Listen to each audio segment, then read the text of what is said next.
Hello and welcome to the History of Philosophy in China by Peter Adamson and Karen Lai, brought to you with the support of the Philosophy Department at King's College London and the LMU in Munich. Online at historyofphilosophy.net. Today's episode, Like a Fish Out of Water, Animal Stories in the Zhuangzi. People who have pets tend to be very confident about what their companions feel, think, and want. My cat loves me, they say. The dog is hoping for a snack. The goldfish looks bored. People who don't have pets tend to be skeptical. How could you know what your pet goldfish is feeling, they ask. You're not a goldfish. These skeptics caution against anthropomorphizing domestic animals, never mind wild ones. They doubt that other creatures can have the emotions, beliefs, and desires that humans have. Now, let's face it, the average dog almost certainly does want a snack. But beyond that, this problem of animal minds is a deep and enduring one. Just how enduring it is can be seen from the fact that it appears in ancient Chinese philosophical literature, especially in the Taoist classic we've already begun to discuss, the Zhuangzi. This work is in fact chock full of references to animals. By one count, they feature in no fewer than 30 passages. Animals are used as examples for following Taoist principles, and as examples for failing to do so. And they are used to explore a central idea we've been finding in the Zhuangzi, that there is a diversity of perspectives, each arising from a unique experience of the world. Taoism's enthusiasm for the animal kingdom is sometimes mentioned as a contrast to Confucianism.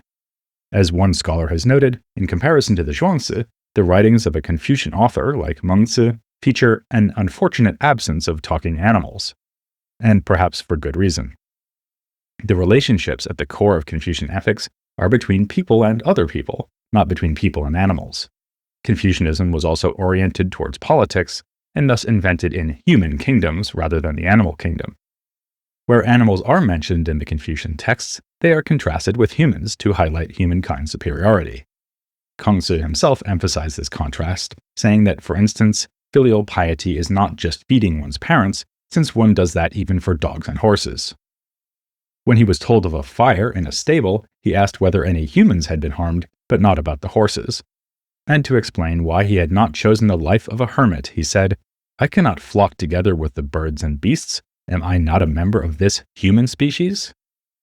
Similarly, Zhuangzi stressed the importance of familial relationships by saying, "To have neither a father nor a lord is to be the same as a bird or a beast." And Xunzi contrasted animal relationships with the properly social relations of humans. Confucians were, of course, keen on traditional rituals, and this included the ones that involved ritual sacrifice. We even have a passage in which Zhuangzi disagreed with one of his followers, who had proposed that the sacrifice of the sheep be omitted from the ceremony. You value the sheep, I value the ceremony.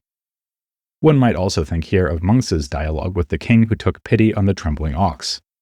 Part of the point of that passage is that the king showed pity for the ox, but not for his people, who were dying in ditches.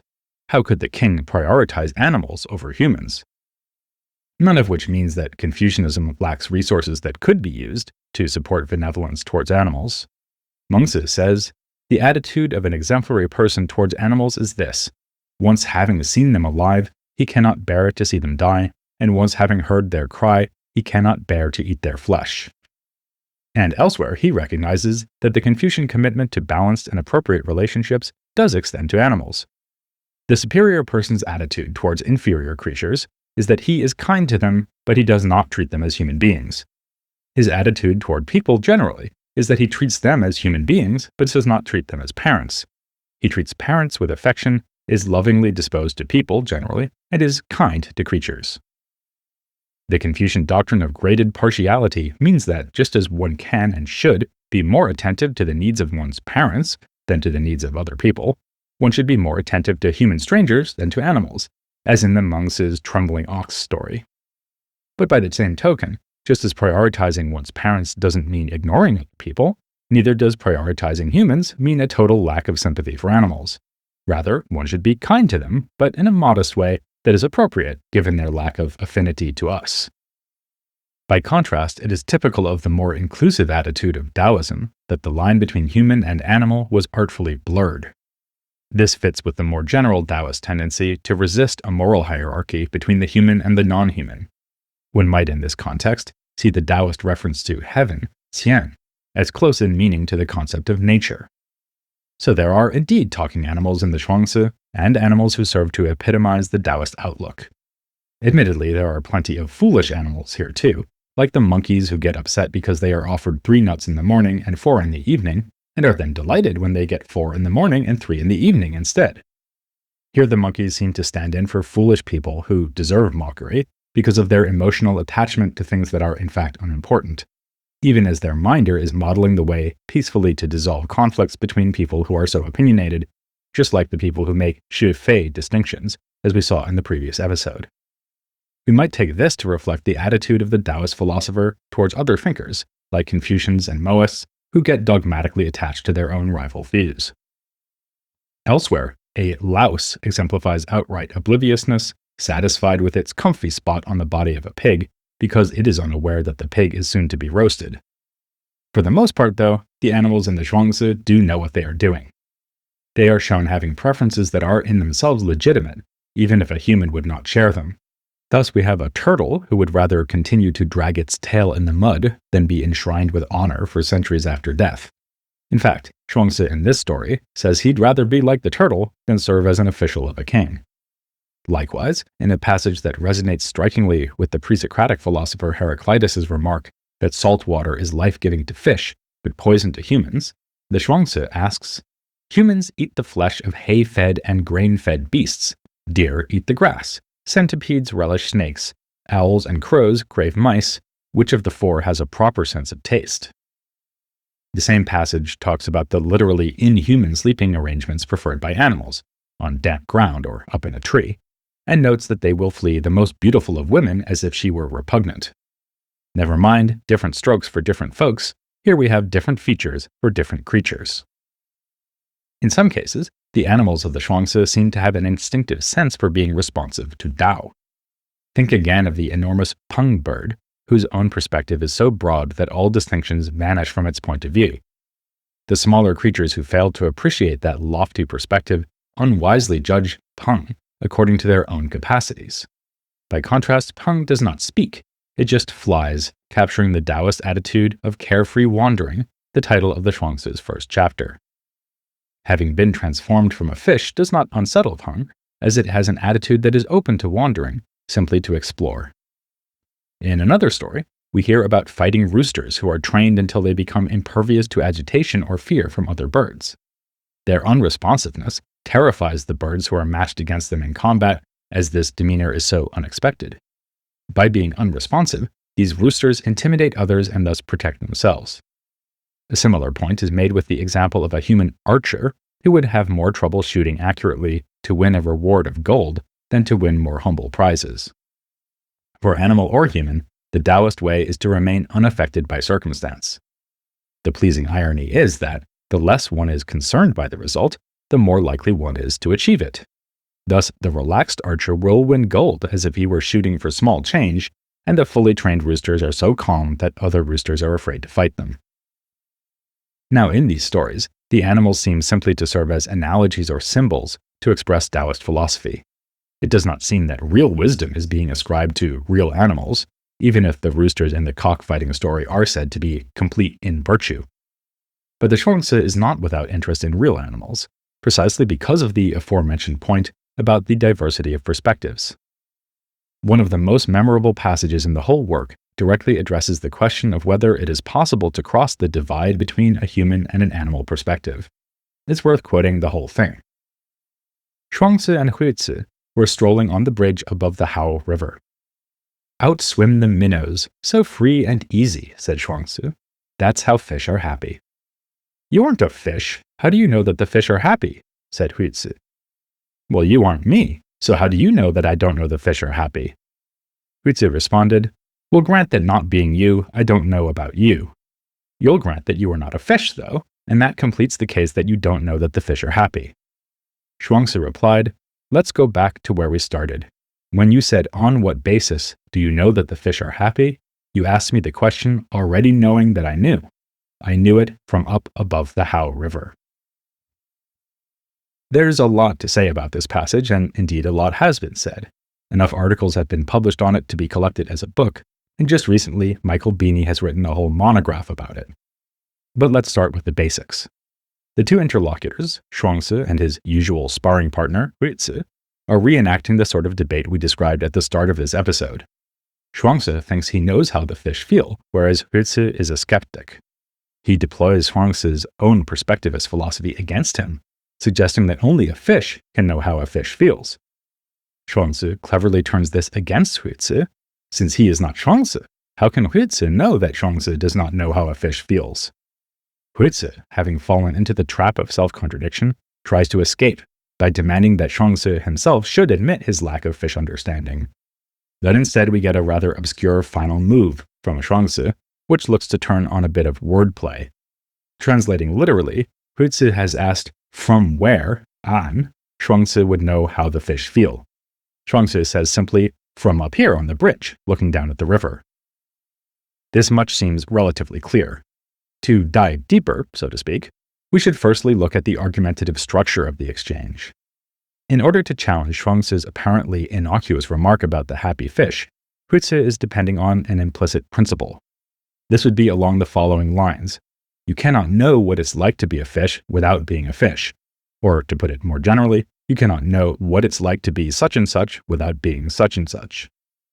We might call this the perspective principle. You need to share something's perspective to make claims about how things are for it. So, Zhuangzi also wouldn't be able to say what the experiences of a cat, dog, or tree would be like, since he isn't a cat, dog, or tree. If Huizi is correct, pretty much the entire text of the Zhuangzi, showcasing different perspectives, is meaningless. But Zhuangzi uses this same perspective principle to turn the tables on Huizi. Instead of assuming that you need to belong to a given animal species to know what it's like to be an animal of that species, he applies Huizi's principle at the level of individuals. Thus he says, if I cannot know how things are for a fish, then you cannot know how things are for me. This, despite the fact that the difference between Huizi and Zhuangzi seems to be a lot smaller than that between Zhuangzi and the fish. Both men are, well, men. They share a human perspective and presumably have a decent chance of knowing what things are like for one another. Huizi could have avoided the trap by pointing this out. He might have said that he does know how things are for Zhuangzi, being a fellow human, whereas neither of them know what it's like to be a fish, not being fish. Instead, Huizi clings to the perspective principle. Now applied at the level of individuals, it implies that no one can know what it's like to be anybody or anything else. Now we're ready to consider that final move made by Zhuangzi. He proposes going back to the beginning, which could be another invitation to Huizi to realize that he is indeed sharing an experience with Zhuangzi. They are both strolling above the river and looking down at the fish. Since it seems to Zhuangzi that the fish are happy, he presumes that Huizi will also perceive the fish as happy. That may also be the point of the aforementioned wordplay.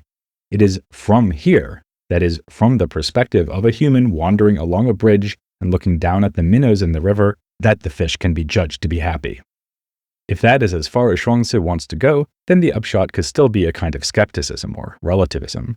He may be saying, I can only tell you that from my point of view the fish are happy, but isn't that how things seem to you too? Alternatively, maybe Zhuangzi is suggesting that just as Huizi should be able to share his perspective, so both men should be able to share, to some extent at least, the perspective of the fish. That is suggested by another bit of wordplay in the text. The same word, yu, is used to describe both the strolling of the two philosophers along the bridge and the wandering of the fish as they dart around in the flow of the river. If this is right, then the underlying point of the story is that perspectivism need not lead to a relativist dead end, where each of us is trapped within our own experience without being able to relate to anyone else's. Instead, Taoism would urge us to go beyond our own perspective to include, as far as possible, the points of view inhabited by others. This is what the Zhuangzi invites us to do when it offers us stories about animals.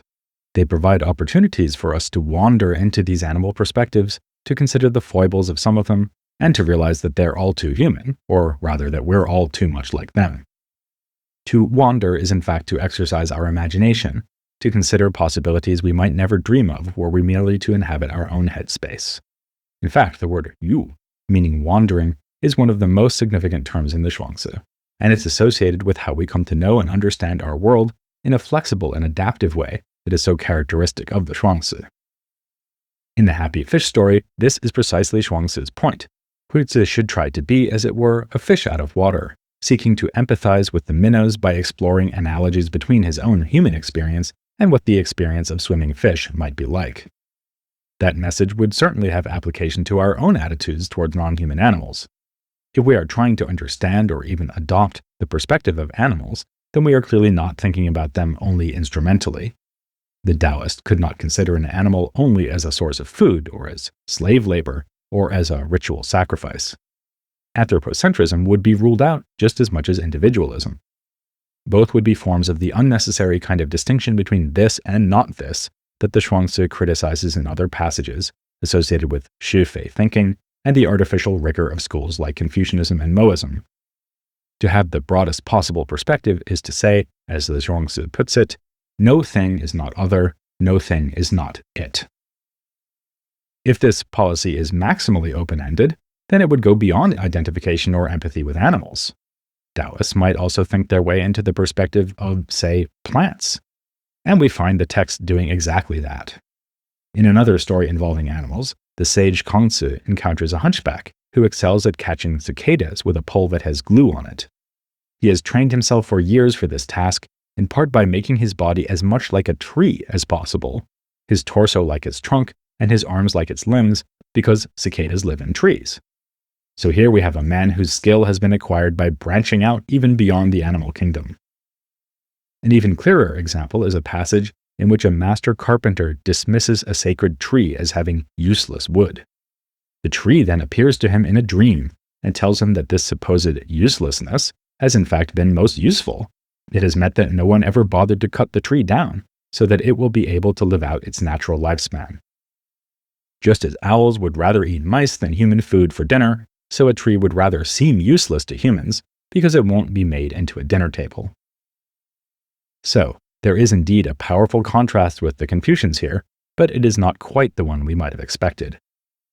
The point is not that the Taoists valued nature and Confucians did not, nor is it that Taoism offers resources for animal ethics where Confucianism does not. It is rather that the human relationships at the core of Confucian ethics are, from a Taoist point of view, something we may reasonably seek to transcend.